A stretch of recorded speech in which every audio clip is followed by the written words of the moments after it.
Hey everyone, this is Zef Zan and you're watching Zef Zest TV, the show that brings you a dash of passion to the perfect blend of ingredients for your success in business and in life.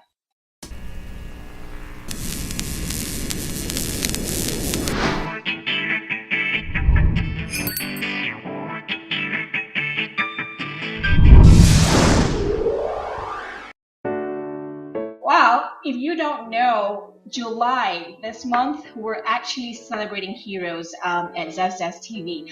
I know many of you are probably our fans in social media, and and we have been putting out a lot of stuff on social media.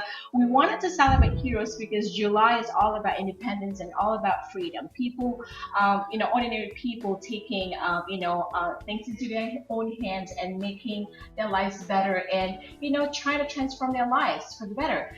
So this evening I actually have a gentleman right here with me who happens to be our hero, I think, because we at Zef Zest TV think that heroes are just not soldiers who go out and fight wars or superheroes in capes. Heroes can also be ordinary people who have maybe experiences or accomplished success greatly because they've decided to make a change in their lives. And Mike Jaffe right here with me is one of those people because he happens to be a 9/11 survivor who decided one morning, just because one decision he made that morning saved his life, and he lived to tell us the story. So welcome, Mike. Thank you very much, Seth. Thank you for doing this with us today. It's my pleasure to be here. So Mike, I've been watching your videos, on YouTube and online on your website. Of course, we had to research you to get you on our show.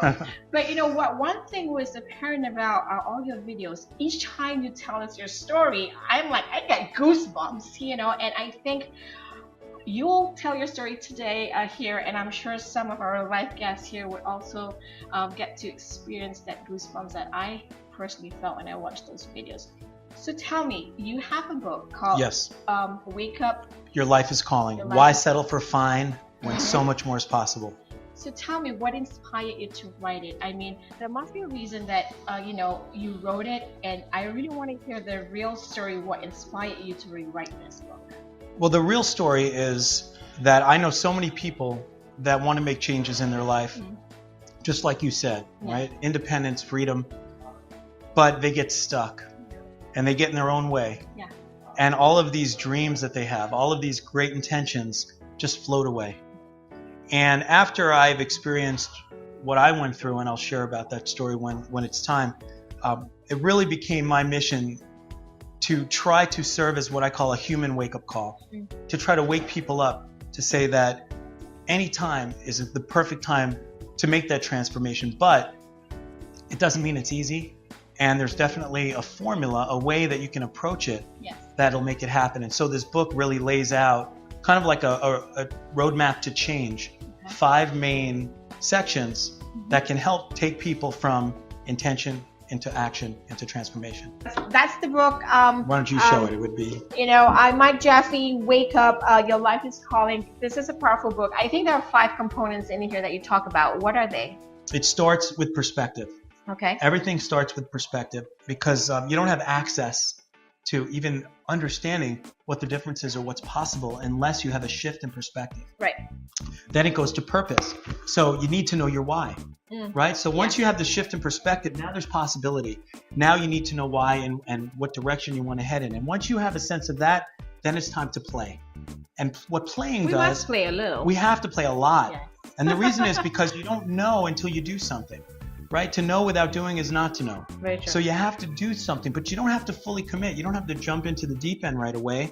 You may think you want to open up a bed and breakfast until you get there and you talk with owners and you experience it for a weekend and you realize that means I'm going to have strangers in my house all the time and I'm not going to be able to take any holidays off. Not for me. But you might not have known that until you experience something. So we have to get it from here out into here. Right. That's what playing does. And then there's planning. Once you finally really know what you want, then you plan. You take this big idea and you break it down into manageable chunks. And then finally, it's persist, patience, support structure, right? Even the Lone Ranger, Tonto, with a big movie coming out now. You need to create the environment around you that's going to help you take those steps, even when all you want to do is run back to where it's comfortable. Very true. And I think persist is very important, because that's where it's either you make it or you break it. Because if you do give up after couple of trials and you go, it's not for me, well, probably they've not waited long enough to discover if it is for them, so I like to hear you says, why settle for fine when so much more is possible? So I know your story a little bit about 9/11. Yes.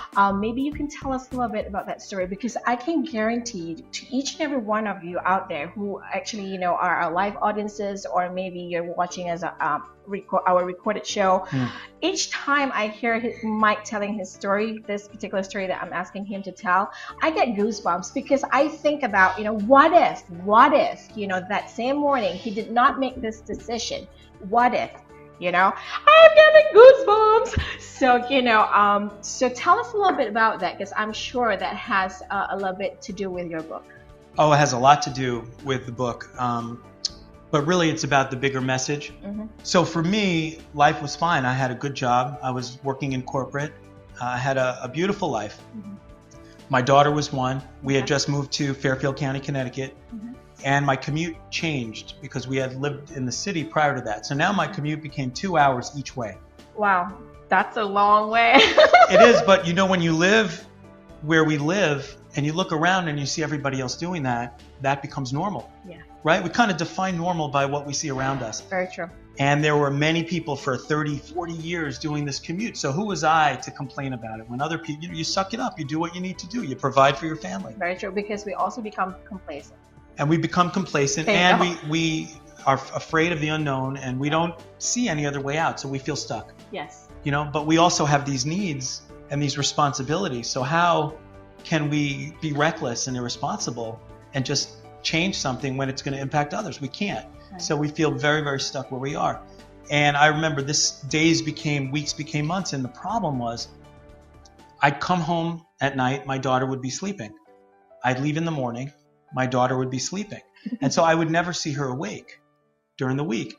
And even on the weekends, you know how when something great happens, right? We want that energy to spill all over all the parts of our lives. Yeah. Well, when something challenging, when you're stressed, when you're resentful, that also spills. And that's what was happening to me. So even when I had time on the weekend, I wasn't taking advantage of that time. I was still stuck looking back saying, why is this happening to me? I hate this whole aspect of my life. Yeah. It's fine, but it's not what I want. Sure. But I don't know what to do about it. And many people out there are just like that too. Absolutely. And we get stuck in upset. We're unhappy, but we don't know what to do. Or if we have an idea, we don't know where to start. We don't know where to start. It's overwhelming. It feels a little bit too scary, too risky to move towards anything. What if I lose what I already have?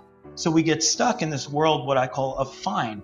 Right. Right? Because, when you're down here and you're in, let's say your life's a 1 or a 2, and you're living in desperation, you're going to do something, right? Because there's enough pain, there's enough awareness, enough cost that it forces you into action.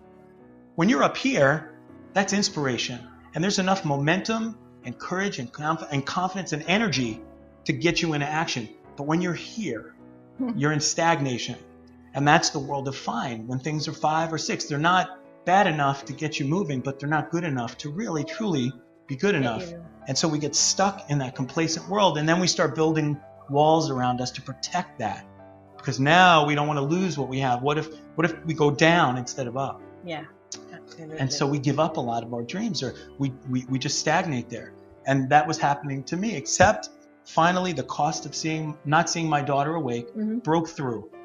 And I was sitting outside, and you know how noisy it is, right? Yeah. Even in here, it's so noisy. Yeah, right? It does.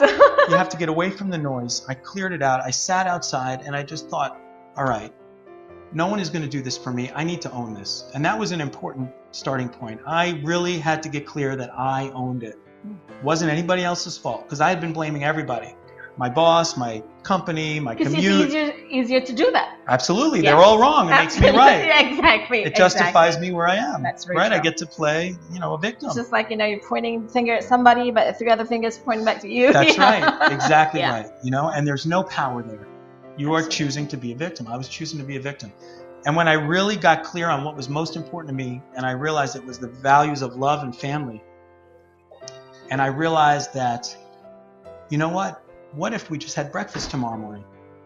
What if we had breakfast? I mean, I don't have a meeting. I'm not going to be irresponsible. I'll just come in 20 minutes later than normal. I'll just take the next train. No big deal. Just one day. I mean, no big deal. Right. And, you know, it was weird. Like, as soon as I made that decision, something clicked in me that I had taken control back. I had owned it. And I called my wife and I said, guess what? She goes, what? I said, we're going to have breakfast tomorrow. And she says, that's nice. I said, no, we're going to have breakfast. She's like, whatever you want, honey. You know? But I felt great. And the other interesting thing was I went back to my desk. Same morning? That same afternoon. Okay. And everything had changed. It wasn't the work that I was doing that changed, but it was my relationship to it, because I was no longer a victim of it. Right. And that afternoon, I didn't suffer. I realized I had been sabotaging myself. I had been making me suffer. And when I shifted that perspective, everything was actually good. And I go home and I felt great. And I wake up the next morning and, you know, our rituals, our habits are so strong. I put on my suit. I'm ready to go at my normal time. My wife comes out and she says, oh, I thought we were going to have breakfast, but you can make your train. You want me to take you to your train? Right. And there I stood at my crossroads, not knowing it. Do I go or do I have breakfast? Do I go? And the little voices, the noise, man, You're gonna be late. You're gonna be late, Mike. Exactly right. Like, don't, good idea, you know. But your daughter's one. She's not even gonna know that you had this breakfast. You know, it was good for you, but go to work. What are you doing? Right. You know. But then the other voice is saying, no, remember what's important to you. If not now, then when? Right? And so this tug of war was going on, and I just had to stop, and I had to let go of the rope.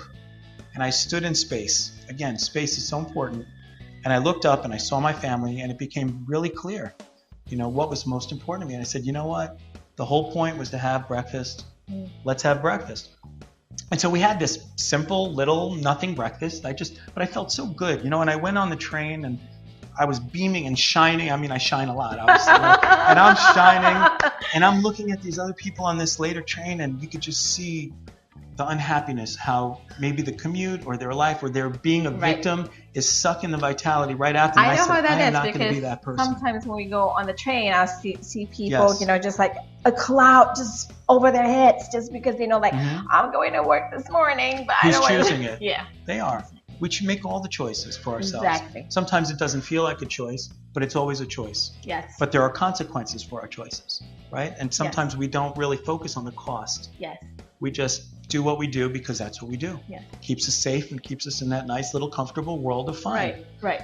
Well, that day was different because I looked around and I said, I'm never going to be that person again. I'm going to make sure that I appreciate and acknowledge, you know, what I do have in my life. And because we had that breakfast, I was still in the subway when the first plane slammed into the World Trade Center and actually hit my desk. Oh my God. It hit my floor, it hit my desk, because the morning I had breakfast just happened to be September 11th, 2001. See, Mike, I truly believe that was your reason for still being here with us today, because you had a bigger mission.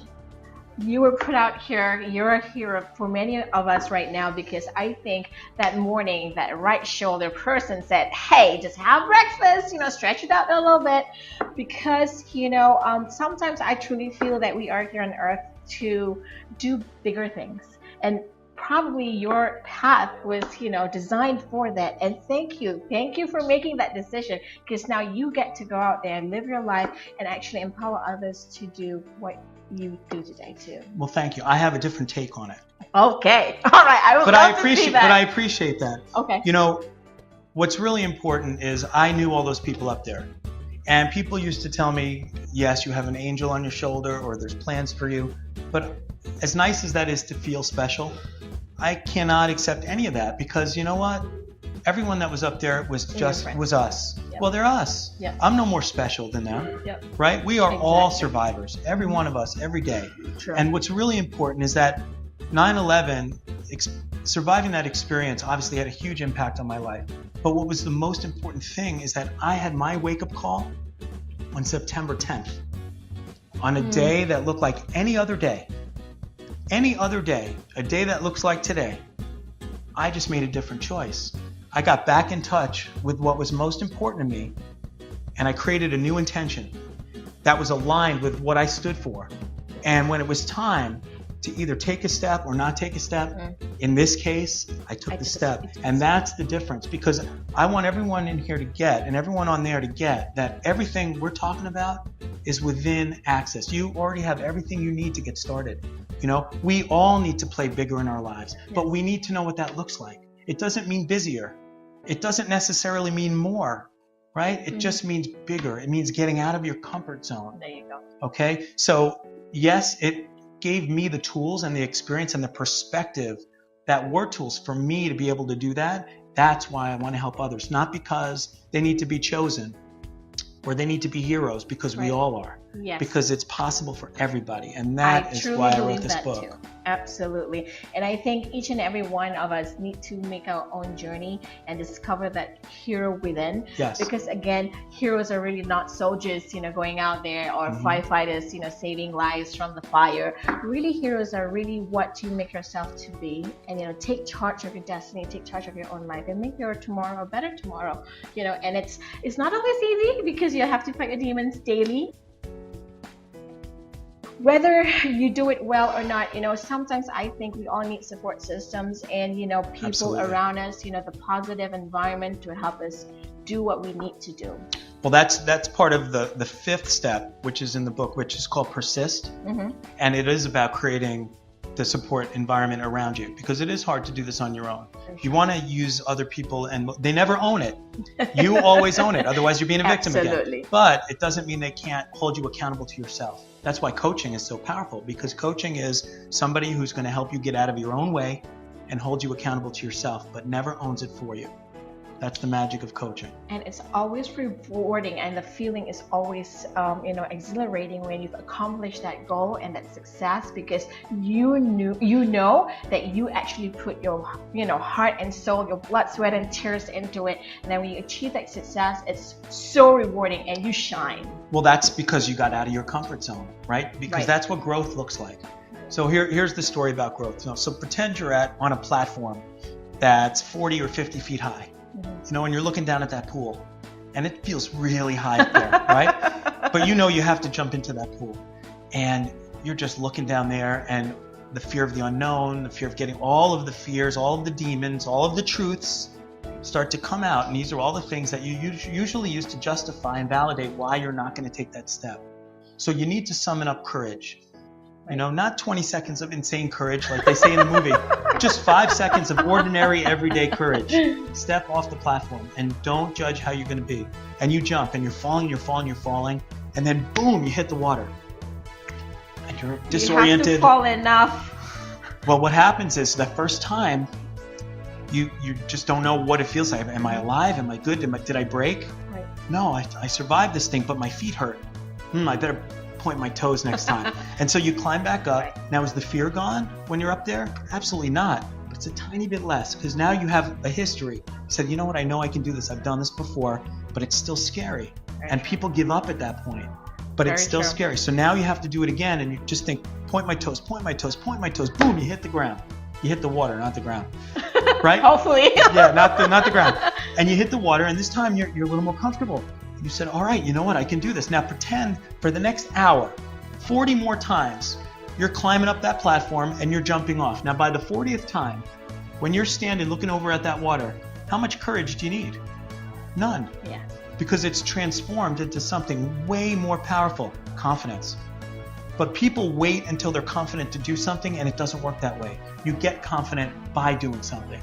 And so you have to redefine success to allow yourself to fall down, to allow yourself to get out of that comfort zone, to allow yourself to really suck at something. Yeah, absolutely. 40 times. Yes. And then you can say, you know what, I'm going to work on my form now. But not till the 40th time. Right.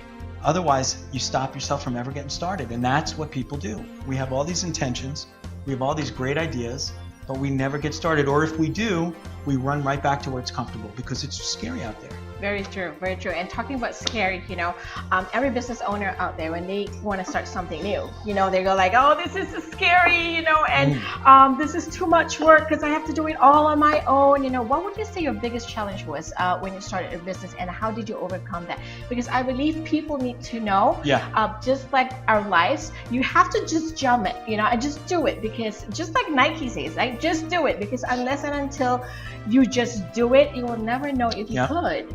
Two things. Is that how you started your business? Well, two things. When I first started my business, I went on pure faith. I knew I was meant to be a coach when I discovered that world. See, after 9/11, I still did what I did there, but I didn't even know what coaching was. I never had a vision for my career, so I never knew what direction to head in. That's why I just floated down the river. But then a year and a half later, someone said to me, "You'd be a great coach." And I said, "Yeah, when my daughter gets older, I'll coach her soccer team." Or something. I said, no, a life coach, a business coach. What is that? And this was probably in 2003. And normally I would have been, hey, thanks, that's a nice compliment, and I just would have gone about my business. But because of the experience I had, because of this perspective I carried around with me, I said, you know what, I better go and look this up. And I went up and I researched it, and a whole world just opened up. That was always there, but was never there for me. So it didn't exist for me. So it's like diamond in the rough, It's a porthole into a new world that I discovered that was never there for me before. So whenever I had tried to figure out what was possible, that didn't exist. Because there's so much that we don't even know is what's possible. So we need to be discoverers. We need to be adventurers in our life to go find these worlds, because what you think doesn't fit right now, there may be something out there very, very close to where you are. That would be ideal. The two hardest things for me, one was having a vision, right? Having a vision, because I had no idea what direction to head in. When you're trying to make a change, there's two forces. There's a push force and there's a pull force, because the bridge of change is not a nice little paved bridge with an easy pass, right? It's one of these, what I call a rickety bridge, with the wooden planks and the rope handles, tiptoe, and it's swaying in the wind, and it's really far down. Right. And you have to know why you need to get to. You need to know your why. The why, yes. That's the pull. You need something compelling that's going to get you to the other side. It can't just be a push moving away from something. You have to have that push and that pull. So understanding that it doesn't have to be 100% clear, but you have to have a sense of your why. Absolutely. Okay, so that's and the other one is time. Time is our most precious currency, and it's so easy. There's no game plan, right? No. There's no playbook when you own your own business. Yes. It's so easy to waste in pursuing things that are off plan. Right. You have to stay focused, you have to know your vision, and you have to just keep plugging away every day and try to not waste a lot of your time and resources pursuing the shiny objects. I think that's typically the same for any kind of business. You just need to have your focus. You have to have your why, because the why, folks, is what makes you wake up at 3 a.m. to catch that flight to Chicago. That's right. And go like, oh, I wouldn't do this if I was working in corporate America. Well, many people wouldn't do it if their own business, because I've seen this sometimes. If they had to work in corporate America, they would do it anyway, because they know what was at stake, and that's why I always tell people, have your why, because if you don't have your why, if tomorrow it storms or tomorrow it snows and you go like, oh, I'm not going to catch that flight, so but yeah, absolutely right about why. That's the difference of 100% commitment and 99% commitment. So when you're 100% committed to something, it feels like there is no choice. There's always a choice. But when you're so committed to something, like if your kids were screaming in the middle of the night, are you going to get up and see what's going on? Of course you are. Yes. But is that a choice you're making? Yeah, it is. Even though you might say, well, of course I'm going to get. That's what 100% commitment looks like. Almost like there is no choice. When you're in a job and there's a real consequence of you not doing it that's defined, you're going to do it, but it's really a choice you're still making. Yes. When you have to account to yourself, we give ourselves way too much wiggle room. I know. And so we need to create that support and accountability structure so that we still make sure that we're 100% committed, because now we're doing it for ourselves. Why are we letting ourselves off the hook? And if it's not the right choice, then we have to really reconsider what the cost and benefit is that we're trying to create here. Maybe we need to change our vision. Very true. Very true. Well, I mean, what we've discussed here tonight has been really great. You know, it's a lot of information, a lot of content that many of you out there can just take any part of this conversation and just run with it.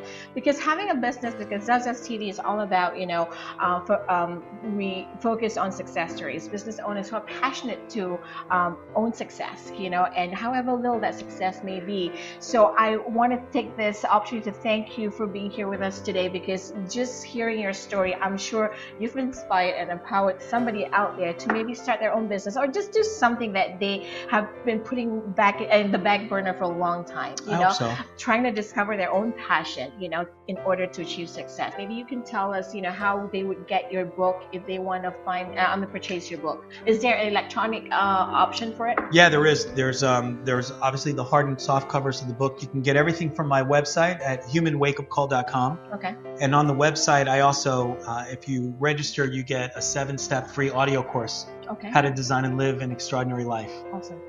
And there's a PDF version of it, and I'm working on an audiobook version of it now. Which We love that. I don't know when that'll be ready. Hopefully later this year. For many of you who do not like to read. Exactly.